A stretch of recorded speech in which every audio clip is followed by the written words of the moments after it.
Good morning, good afternoon, colleagues. This is Ning Li from IUCN Environmental Law Center.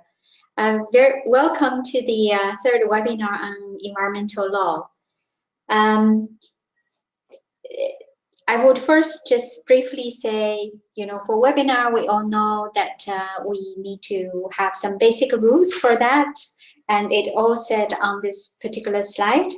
If you're experiencing any difficulty or if you have any problem, please use the chat box in the GoToWebinar menu bar, and then or email Monica Pacheco Fabic, my colleague, if you're experiencing any difficulties. So today we would like to next. Okay, so today's webinar, we are going to invite our guest speaker, Stanislaus from Tanzania, to give us an introduction of the work that he has been doing under the SRJS project. And he will particularly be focusing on how they work with the non-lawyers, but assisting the local communities in applying law and through law to help with nature conservation. So before I give the floor to Stanislaus, I would just really quickly go back and to have refresh the memory, maybe for some of you, of who we are at the Environmental Law Center. Environmental Law Center is an outposted unit of IUCN headquarters, and it was established in 1970 in Bonn, Germany. At the moment, we have 12 legal and information specialists working at the Law Center. We are a management unit of ECOLEX, the gateway to environmental law, jointly operated by IUCN, the Food and Agriculture Organization of the UN, and the UN Environment. The Environmental Law Center also hosts Environmental Law Library on our ground floor. Environmental Law Center works on various issues. This slide shows you that IUCN 2017 to 2020 strategy defined 3 program areas, and all our work should be aligned with the 3 program area goals and targets. So for the Environmental Law Center, we work under valuing and conserving nature, information and knowledge management on environmental law. The second program area, effective and equitable governance of natural resources, is the area that most of our work fall in, including species work. In particularly, we work on illegal wildlife trade, wildlife crime, or environmental crime in general. We work on protected areas laws. We work on integrated planning and land use.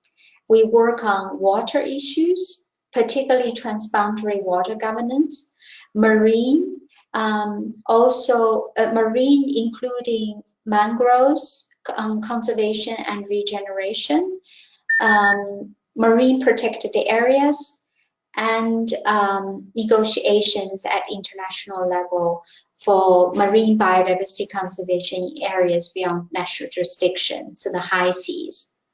And we support IUCN programs on the IUCN Natural Resources Governance Framework, and we also support our members in the implementation of Nagoya Protocol, which is focused on the use of genetic resources and access and benefit sharing.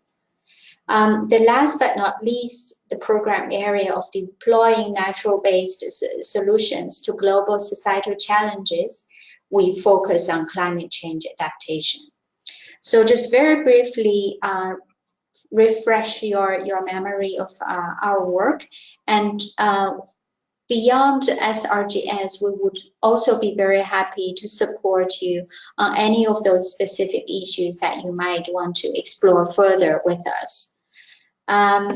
So I would now like to give the floor to Stanislaus for him to give us an overview about SRJS project implementation in Tanzania and his experience.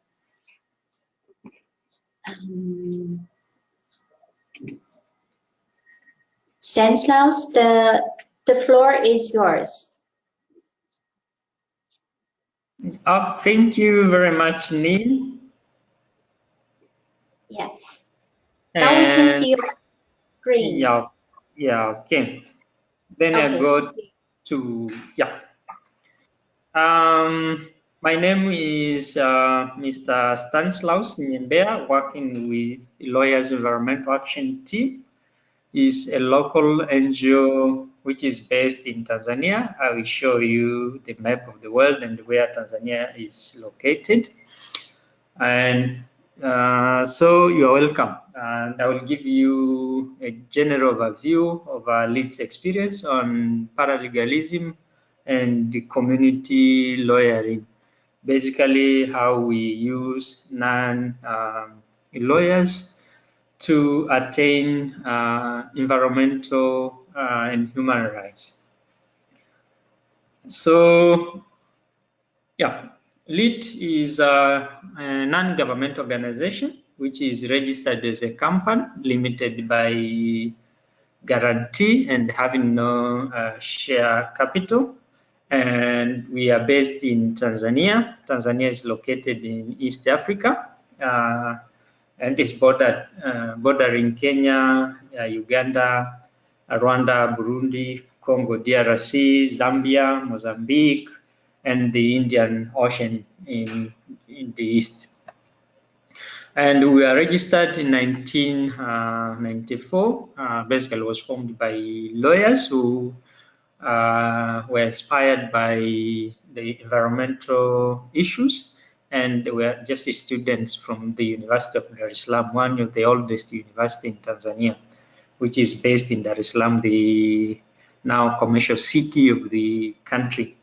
And we mainly work on natural resource management through policy advocacy, public litigation, and legal aid services. Also, we do research and dissemination, and we do demos. Demos is demonstration on issues which we are basically advocating for. So, for instance, we do issue local land rights certificates. They're commonly known as CCROs. But again, we do community empowering and community, sometimes referred as paralegalism, which means the same thing, using non-lawyers to attain environmental rights. So about the project itself, the SRJS program, which LEAD now is a coordinating organization. The program is implemented in the Rukwa-Katavi landscape, and it was chosen because the area is regarded as natural resources wealth, but again is somehow untouched and unpolluted because it was a remote area by then with limited access, roads, airways, and so forth. So it's still very rich in natural resources, but again, it's not polluted. Given the development which has taken place over the last 1 decade or so, there are a lot of investments which are now directed to the area. Basically, the area has 2 regions. Tanzania is divided into regions, and to now we have almost 30 regions. So the Rukwa-Katavi landscape is comprised of 2 regions, Rukwa and Panda. So LEAD coordinates the project, and we have other 2 main partners, Haki-Ardhi, a land-based organization, land rights-based organization, NGO as well, operating as a company, and Action Aid Tanzania. But also we have 4 landscape CSOs. CSOs means civil society organizations at the landscape level. And so we commonly refer them to as local CSOs. Besides its coordination role, LIT is also having other mandate under the SRJS. One is to see to it that legal frameworks, legal and policy frameworks, regulating and managing resources in the Rukwa-Katavi landscapes basically versatile or favorably offer sustainable utilization of resources. So basically we are censoring environmental insensitive laws and address advocate against them, or we want the government then to rectify them so that they can be environmental friendly. And we engage parliamentarians and decision makers and so forth. And at least yearly we have 2 meetings with the with technocrats and members of parliament, some selected committees. We also offer mobile legal aid services together with our other partners, I mean Haki Ardhi and the others. And also we train paralegals, but in this instance we call them peer educators. But the 2 words are used synonymously. So we may refer them as peer educators or paralegals, and basically we are training them so that they can offer legal aid services to their fellow landscapers at the landscape level.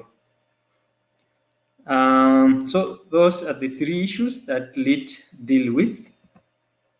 And you can see from the map, this is the area I'm talking about, the Rukwa landscape, the Rukwa-Katavi landscape is located here nearby Lake Rukwa. So we have very special interest here around this area. So these are some of the engagements we have been doing in the Rukwa-Katavi landscape. As you can see, this was a public meeting, and behind the public meeting, we hold legal aid services. Here you can see one of our officers called Grace addressing the question of equality in accessing natural resources, including land. And here is our legal aid team. You can see the blue one is Mr. Nyembea, the one talking. This is another one is our officer as well. And this is person seeking legal aid service. And we have a banner here indicating that legal aid activities are ongoing. Then back to the concept of paralegals, commonly known as paralegalism. As I said, is basically using non-lawyers to offer legal aid services. And we are very focused because we are training our paralegals on natural resource management laws. So what they will do, basically assist their fellow landscapers to attain environmental rights, basically protecting the resources we are having. And we are focusing on water, forest, wildlife, land. In the land issues, we address the question of equality in accessing and using land. The idea of paralegalism in Tanzania started in the year 2000, and the so-called the Legal Sector Reform Program, the program which was supported by the World Bank, in order to try to reform different commercial laws in Tanzania so as to enhance smooth operation of business opportunities for international multinational companies. So under that, then we had the component of using paralegals to assist local communities to realize their rights. It was under the Tanganyika Law Society, which is a professional organ for all practicing lawyers in Tanzania. Slowly, other CSOs in Tanzania, such as LEAD, Legal and Human Rights Center, and Taula, and others, picked up the idea, and they started to train paralegals. And they are named and baptized at different. They have different names. LEAD started to call them regional coordinators. After some times, we used to call them peer educators, and now we have also paralegals. Then you can see one of our paralegals offering legal aid services. The lady is a paralegal who has been trained by LEAD, of course, and the others too. And they are very specialized in offering legal aid services on matters concerning environmental rights. The LEAD model in training paralegals, we usually prepare training manual in Swahili. Swahili is a local language which is widely spoken in Tanzania. And then we, as I said, we call paralegals peer educators or land rights monitors. Sometimes we used to call them regional coordinators. The training manual is usually prepared depending on the project or the needs.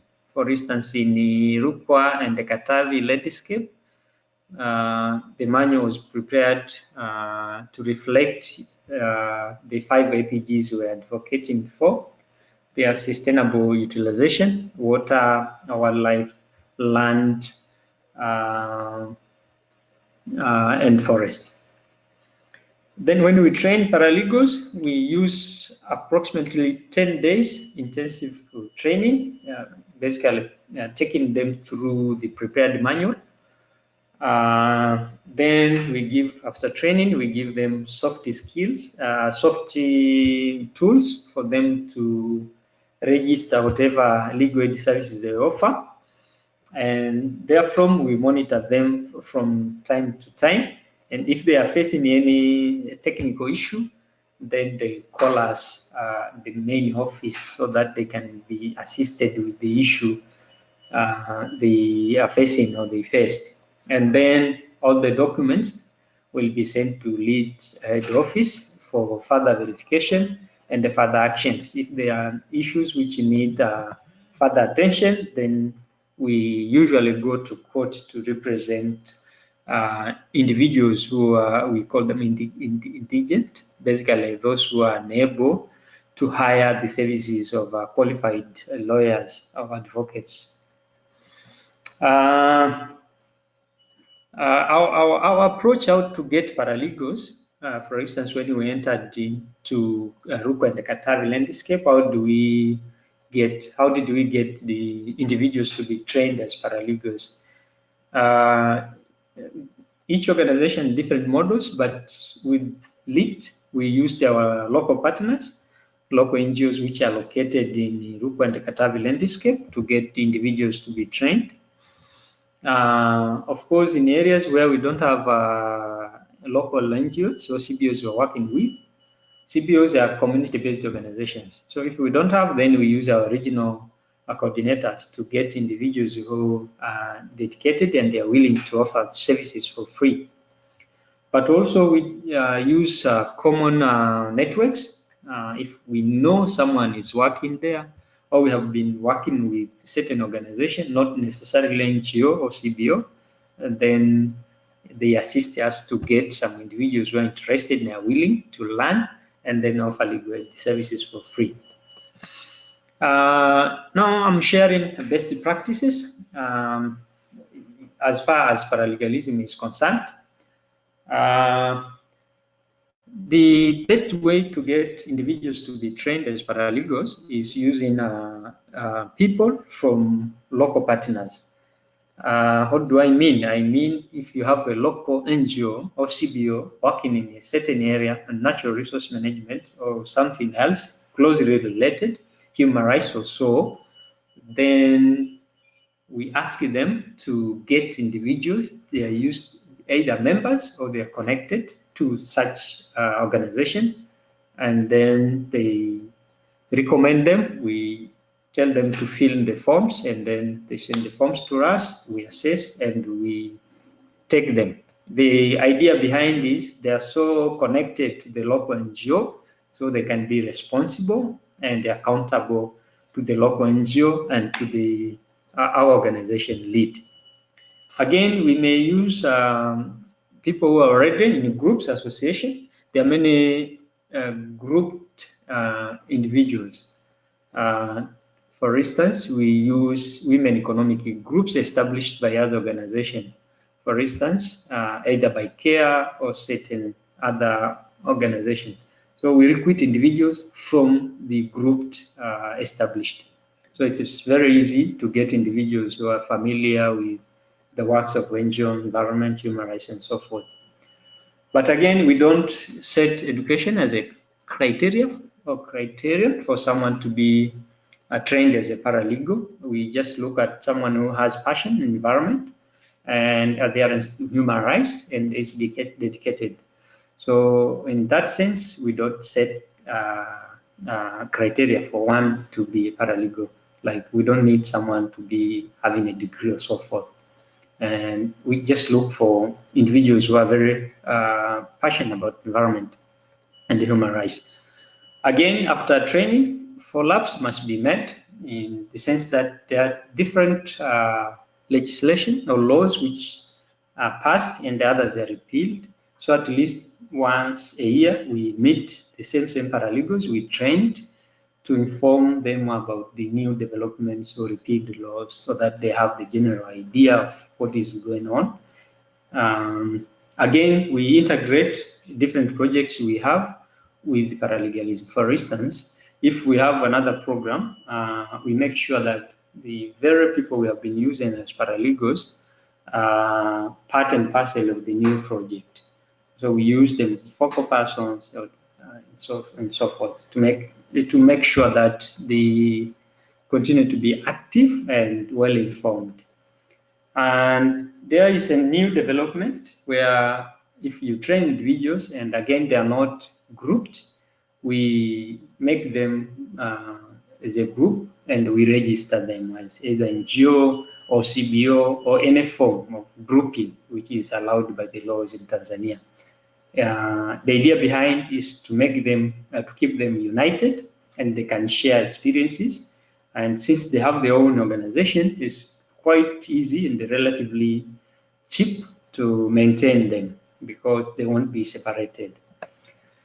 Now I'm taking you to the new law in Tanzania on paralegalism. Tanzania enacted a law in 2016 to cure the gap because paralegals were not recognized as service providers. So under the law in Tanzania, if you are not qualified as a lawyer and you are found to be offering legal services, and then you were taken as a criminal offending the law which was there previously. So in 2016, the government came up with a law which is called the Legal Aid Act to cure that lacuna or gap, and now paralegals are recognized. The good thing about the law, they say, all those who have been trained by other organizations before this law enters into, becomes operational, then will be recognized as paralegals. Although the law has several challenges as paralegalism is concerned, I will just point them in due course. So officially speaking, there is a law in Tanzania recognizing paralegals. So the law has several challenges, and And yeah, I'm pointing them here. Now, the current legal framework sets higher standard for one to qualify as a paralegal. Initially, we used to train them to suit our purposes and needs, but again, to suit the needs of the community. But nowadays, for someone to be called a paralegal under the new law, one has to be at least having Form 4 education. After primary education, we have also called ordinary education, secondary education for 4 years. So for one to qualify now as a paralegal, one, he has to be, she or he has to be educated somehow to the level of Form 4, which is secondary education, ordinary one. And then paralegal needs to have at least one practicing lawyer. If they are paralegal organization registered as a CBO organization or so, and they are together forming an organization as a paralegal entity, now the law requires them to have at least one practicing lawyer. Or they should attach themselves to another organization which has meets the criterion set. And again, they have to be trained by using accredited bodies. And then they have accreditation approved syllabus, which allows them to be trained. So one, they must be trained by accredited institutions, which we are not familiar with them, and they have not been appointed officially. But again, they need to use certain standard curriculum or syllabus. But again, there are strict reporting mechanisms, which in our view, paralegals won't be able to meet. So there are several challenges which are posed now by the new legal regime.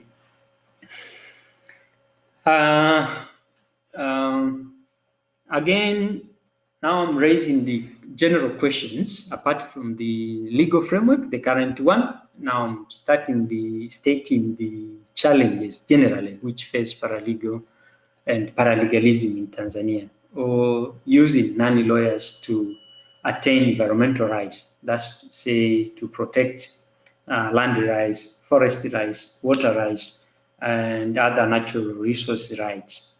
One is the one which I said, the legal framework, legal aid, the new law now, poses some of the challenges which I mentioned earlier.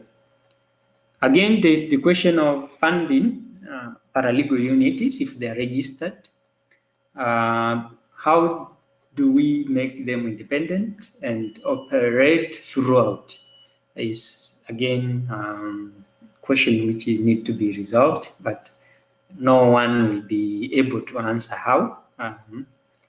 Again, there is the question of sustainability. For instance, if we train, for instance, this year we trained for 14. How do we make them sustainable, offering and continue offering legal aid service throughout after SRJS project is phasing out, because relatively far from where we are located. So the issue is how we can monitor them and make sure that they operate beyond the project or program. Again, there is the question of follow-up mechanisms. For instance, we trained 14. We need them to be reporting after 4 months, but again on a daily basis on issues which they face. So the question of how we can make follow-up every day and how they can be reporting on issues on a daily basis is again difficult. There is also the question of issues which they may go beyond the capacity of paralegals, so they need advocates' attention. By advocates' attention, I mean practicing lawyers, and we are based in Dar es Salaam. The matter is somewhere in the landscape. So again, there are cost implications and so forth. So the issues which may not be resolved because of resources, and the issue is beyond paralegal capacity. But again, there are issues of working tools like books, whether the law has been changed, so you need to change the books they're using, the legal aid kits, simplified the version, and so forth.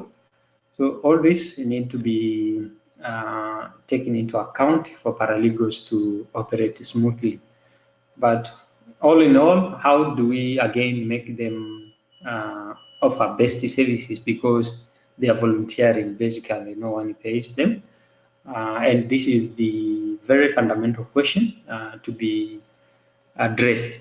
But again, before training them, we must tell them in advance, this is a volunteering post, no one will be paying you, and we are training you as paralegals because you will be volunteering, no one will be paying you, and you accepted the offer because you have passion on environment and human rights.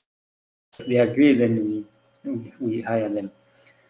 Again, there is the question of quality of the services they offer. This again needs close attention, because we get the documents from them after 4 months. So there is the question of going through the documents, issues they have documented, and we offer advice whether it was correct or not, and so forth. So the question of ensuring they offer best services need to be closely checked from time to time. Okay, thank you very much. And now I'm inviting you for questions and clarification and so forth. Thank you very much, Stanislaus.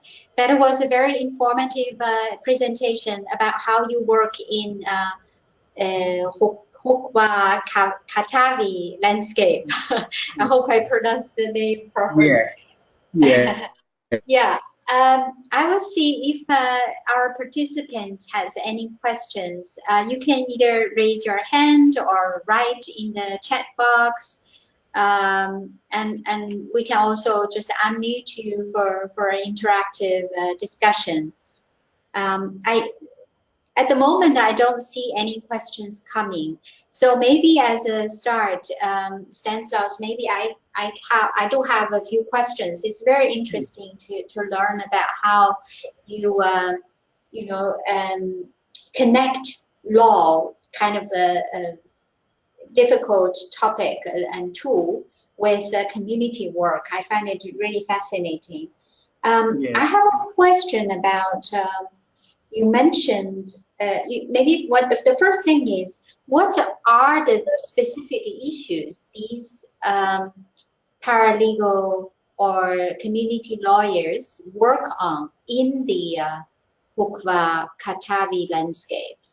Are you working on like mining issues, forest deforestation, or what are the major issues you work there? Yeah, okay. Thank you, Ning. We work on we call them 5 APGs, international public goods, which are water, forest, wildlife, land rights, but again we say land rights. Of course, we talk about the last one is postcard issue, like we work on climate change. So as far as water is concerned, we strive to see that water is not polluted, because there are a lot of investments in the area now, and the others are coming. But again, there is the question of small-scale miners polluting water. So what we are trying to do in this matter, we first, for investments, we advocate for SARE, EIA, to be integrated within local governments, and that's the 2 regions, so that water rights cannot be affected. Water issues can be featuring in any development activities. But again, we try to advocate for non-use of mercury. So we have different engagements with politicians, small-scale miners, communities, and so forth. That is the first component on water. But again, we want investments to be sensible in terms of using water in a sustainable way without affecting community needs. So we have meetings we usually plan meetings with investors and see how best they can take into consideration water rights as far as accessing water. On forest, we try to also advocate for sustainable utilization of forestry resources by community members. But again, we want the government to take active measures to protect the reserved forests. And that we meet with the decision makers, policy makers, and so forth. But again, we want, for instance, we had several engagements with them in areas where reserved forests have been encroached. So we sensitize government to take active measures to prevent the forests. In this aspect, we have been very successful. Individuals who encroached forests were evicted. So how we use the community members or paralegals is basically to make sure that water rights for community members are not influenced by anyone. If there is something else, then they take care of it. If it goes beyond their capacity, then they report to us. On land rights, we use paralegals to, of course, they offer legal aid services for infringement of rights by anyone else, but we have a very specific focus on making sure that women are also getting access to land. So they sensitize communities by training and the other engagements, but again, they offer legal aid to specifically to women if their land rights are infringed, especially has something to do with the heritage, inheritance, distribution of land, if it's made by the government. You know, in Tanzania, we still have village land where individuals can ask the village government to allocate land to someone else. So we want women to be given first priority. And that's why we have Action Aid International to give us experience on how they have built very strong movement for women to demand access, use, and utilization of land independently from their partners. So that's how we use paralegal to address environmental rights across those 5 APGs. Yes, Ning. Thank you very much, Stanislaus. That was a very good, comprehensive explanation. You know, I know very little about exactly what you do, so that's very, very helpful. I see that now we have 4 questions from 2 colleagues, Ken, Kinney, and Clemens. If I pronounce your name correctly. I would maybe first give the floor to Ken. I don't know if you are there. I mean, I can read out your questions, but maybe you would like to ask directly Stanislaus and have an interaction. Okay. All right, then maybe Clemens, if you are fine, I can unmute you, and then maybe you can just ask the questions directly to Stanislaus. Please, Clemens. Yeah, thank you very much. I try to understand the speaker presents us a lot of challenges that are faced by the paralegals and in their work. So I want to find out what are some of the steps that they are taking to mitigate these challenges in their work, and also to find out what are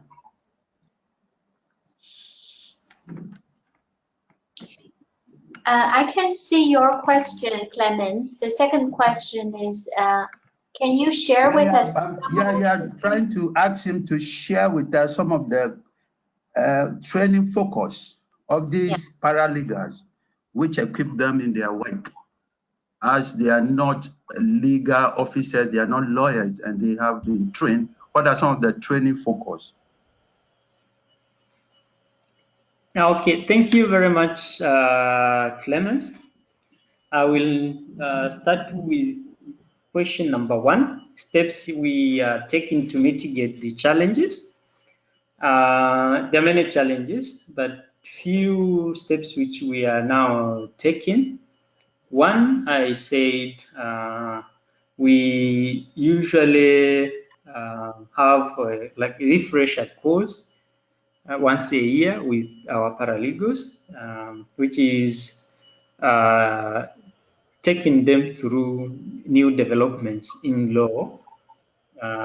Within a year, there might be many things which have changed, and they may remain with all the issues. So we have like a fresher course to take them through some issues, new developments. Of course, building on what they have, and if there are any new development on issues we are focusing, and then we let them know. That's the first mitigation measure we have been taking. But again, as I said, we make sure that individuals we recruit as paralegals are attached to CSOs to avoid them to be working independently. For instance, if we have, now we have CSOs in the landscape, we have 4 of them, Rusudeso, Kawodeo, and the others, their local names. So we usually request Kawodeo, one of our partners, to give us individuals. They see they're very fit, passionate about environment and human rights, and then we train them as paralegals. So that's the mitigation measure. Instead of having our own, recruiting people we don't know, we recruit from our partners. But again, we make follow-up on what they do through forms and simple tools, I say. For instance, we give them tools to fill in forms on issues they are doing, and they email back to us. It takes some time because we don't pay them anything. So like we review their work after 4 a month. So that basically 3 times a year. If they then send forms to us, we just go through and rectify any mistake they did. And if there is something coming out of their forms, then we, because we are lawyers and allowed to practice law in Tanzania, we may take active measures to make sure that justice is done. But again, if they have any issue which is pressing and they think is beyond their capacity, they call us on daily basis. Like we are facing something, there is encroachment by so and so. Can you please assist us on how to deal with it if we see it's beyond their capacity? Either we contract other lawyers or we go directly to see how we can best offer services which meets our expectation. The last one on areas in the Rukwa Katavi landscape, we are dealing with the 5 APGs. I mentioned them: water, forest, wildlife, land, climate change. Let's say, for instance, then we focused our trainings on water rights, and then on forests, on wildlife laws, and land laws, with special focus on women, and again, women land rights. So we prepare training manual, simple one, analyzing the laws, and we train them on the laws and we prepare manual which are very user-friendly in their own language, detailing some issues which we think they're very pertinent. So we focus on issues we are trying to address. In other areas, for instance, we have paralegals here in our capital city, Dar es Salaam, dealing on environmental rights, clean and healthy environment. So we train them on water, health and sanitation issues.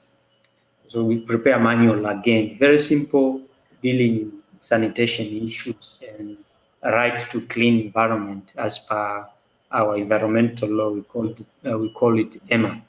So that's how we base in our training to our paralegals. Yes, Clemens, I think I'm through. Yeah. Thank you. Yeah, thank you, Clemens. Yeah. Thank you too, Lambia.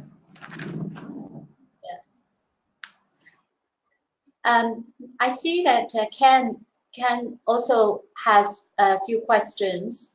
Yeah. Ken, I cannot. And if you are there, can you unmute yourself? I somehow cannot unmute you. I can read out your question to Stanislaus, but somehow I cannot unmute you.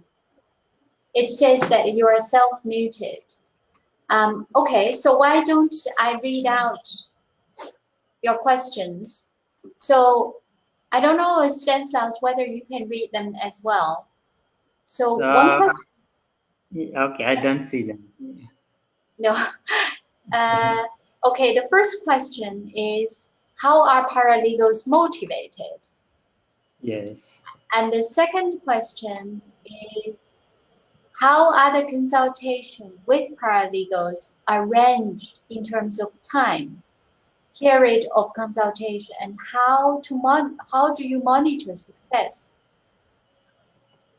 And then there is another one saying, how are the consultation with paralegals arranged? Oh, no, this one already. Okay, so we have only two questions from Ken. Yeah. Thank you very much, Ken. On motivation, yeah, it's a very tricky question and popping in several times. But what we do initially before training, we usually tell them we are working for the communities to assist our brothers and sisters to attain their environmental rights and human rights as well. In that sense, it is typical volunteering activity, and yeah, if they understand. But again, we have our own ways of motivating them. As I said, we integrate them into various programs we are having. If we have trainings, if we have projects or engagements, other meetings, we usually give them preference depending on activity. Like we may have meeting on human rights issues, and we know they have very good example on how they tackled, let's say, women rights infringement, how they attained certain, yeah, they made someone to regain land or so, and then we just invite them to the meeting and so forth. Yeah, so basically it's a trick question how to motivate them, but because we take them from the organizations we work with, we get the best out of them in volunteering manner. On how consultation and the monitoring, that's in my best practices. I said if we recruit them from partners we are working with, very small organizations in the landscape, so in essence, they are accountable to the organization, which gave them an opportunity to be trained by us, and they are accountable to lead as well to us. So in that way, they may be reporting to the organization, but again, we make them to report after 4 months. Of course, we facilitate how to send the documents. Usually sent to the local organization. We pay for postal services and so forth, so that we get the documents. But again, we do call them from time to time, depends on the project. Like the project SRJS project, we have an office in the landscape, so they may pop in or they may send the document there. But again, we make ourselves available throughout. So they may send text messages, they may call us, or we may call them from time to time. So there is no best practice on how we can, the best model, I say. We don't have the best model to do, but taking them from, recruiting them through their group or groups is very good. And making sure that you, from time to time, call them, make yourself available throughout. Like we have three contact persons here. I and another advocate called Glory, we are available throughout. But again, people in the landscape are available throughout. So through that way, we consult them and they consult us, and we monitor them through sending report. But again, we monitor them through, of course, we have training at least once per year, refresher course after training them. So through a number of efforts, we can monitor them. One thing I just almost was about to forget about it. There is initiative which is funded by DFID and DANIDA through what we call Legal Service Facility, a new entity created to assist paralegals in Tanzania. So with one of the projects we have, we are allowed to fund paralegal unities. Of course, we assist them with the computer laptops and pay for the rent. But again, we register them as entities for continuity, but again, for monitoring them. Like what I said, after funding, how do we do to make them they operate, they can pay rent and so forth. But with this initiative, which is by LSA, funded by DFID and DANIDA, paralegals now in some areas can operate as independent entity. Yeah, that's the way we can monitor them. Thank you very much, Kane.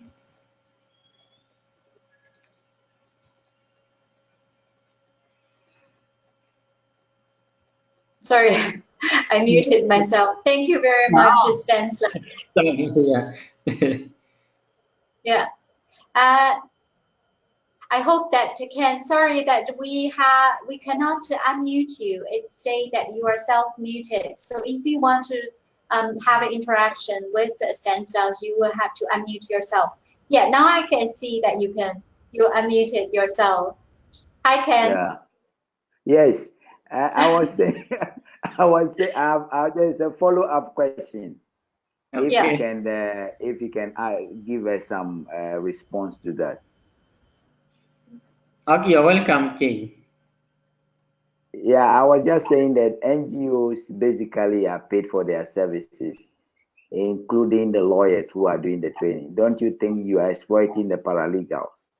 Because they are spending time in the national interest without payment, and they will become poorer because they are spending their time on all this. Are you making plans to have these paralegals pay for their services? Then you are creating jobs, then you are reducing poverty, because all that they are doing is in the interest of the state. Yeah, thank you very much, Kane. As I said, the idea behind to have non-lawyers is not to have substitute of lawyers, but basically having individuals who can volunteer, let's say in their spare time, and because they are coming from the very the same community, which they think the community is in need of their service, free of charge. So we don't think we exploit them. But again, the law, as I said, allows practicing lawyers to be paid for the services they offer. But for paralegals, because they are not lawyers per se, so they need to volunteer, and their services need not to be to be priced in that sense. So we think because they're within the community and they have passion environment, the human rights, and then they should offer training. I know they should offer service to their fellow villagers or communities. As I say, if the matter is beyond their control, basically we take up the matter to litigate it or to deal with it. So we make sure that they don't spend their own resources except time and dedication, passion to environment. Yes, Ken. I think No, this helps. I understand this absolutely. Yeah. Because as an NGO person, we also try to use volunteers. But in reflection, we feel that to be able to reduce poverty, people's services needs to be paid as well. So that is one of the challenges we all have Yeah. operating in the sector. So in other jurisdictions, paralegals are paid because they do most of even the community cases. They do all the searches and investigation, blah blah blah, all those things. So if he can be, this can be seen as he says paralegal. Yeah, they didn't go to law school, but some of them are very excellent. They can do all the things and still get some remuneration. And then we are developing the people. But if it's just volunteerism, sometimes it's not the best. So that is my concern anyway. But I understood you clearly about your what you are doing. But let's move another step to see how these people can be paid for their services. Because if I have a land issue, a land rights issue, and you help me to get land for my livelihoods, and somebody has spent his time and energy to help me appropriate my rights. So why shouldn't I also give him something? So those are my concerns. Yeah. Yeah. The new law now says if paralegals are working as the paralegal unit, and the organization manages to assist someone, and for instance, to acquire money, the organization is allowed to make kind of not set off per se, but to claim some amount to pay for the services they offer. But the law is still new and very infant. How that will be done or how it can be exercised is yet to be known. But ideally, we will like to see we continue to offer legal services for free because we are saving the poor and people who cannot pay for fees to access justice, to have someone to represent them so that they can access justice. So that volunteering spirit is still encouraged. Yeah. Yeah, thank you, Ken, and thank you, Stanislaus, for this very interesting interaction. Ken, I have a suggestion. You are doing also a very good job in Uganda. I'm wondering whether you would like to volunteer to be a speaker for our next webinar that will probably in October and talk about your experience in terms of policy and legal advocacy, you know, these kind of related work. Yeah, that will be great if you can share your experience from Uganda. This is just a suggestion. It's Ghana. Oh, sorry, it's Ghana. Oh, I'm Yes. sorry. Yeah. Sorry. Yeah, that will be interesting. We are not doing much on the legal issues, but maybe policy advocacy. We can share some of our experiences on the water sector and policy, and our advocacy towards making one specific law, one specific policy becoming an ally, legal, to become a legal instrument. Yeah, we can look at that. Yeah. In October, right? Great. Yeah, the next one in terms of for the theme of environmental law will be in October. Before that, I will get in touch with you and let's see how we arrange something. Not only looking at the hard law, let's say, but also the soft law kind of policy related issues. I think these are important and really are the crucial kind of connection between field and policy linkage. You know, if we could create that. Yeah, so we will be in touch, and I'll be very happy to have you on the webinar for October. Problem. Yeah. No problem. Yeah, great. Yeah. Thank you very much. Thank you for the opportunity. Yeah. I see that we are almost, as we planned, you know, 1 hour to have this webinar. We are a little bit over 1 hour.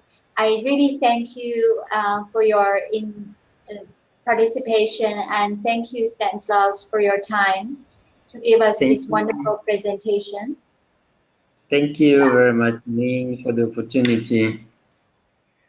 Yeah, thank you. So I hope that we will keep in contact with all of you, and if you can recommend any of other colleagues to give a specific talk on you know, specific issues with some legal elements, no matter it's hard law or soft law, let's explore further. But for today, I thank you very much and hope you have a very nice day. And we see each other, or we hear each other next time. Okay, thank you very much. Thank you. Yeah. Thank you. Yeah. Bye. Bye.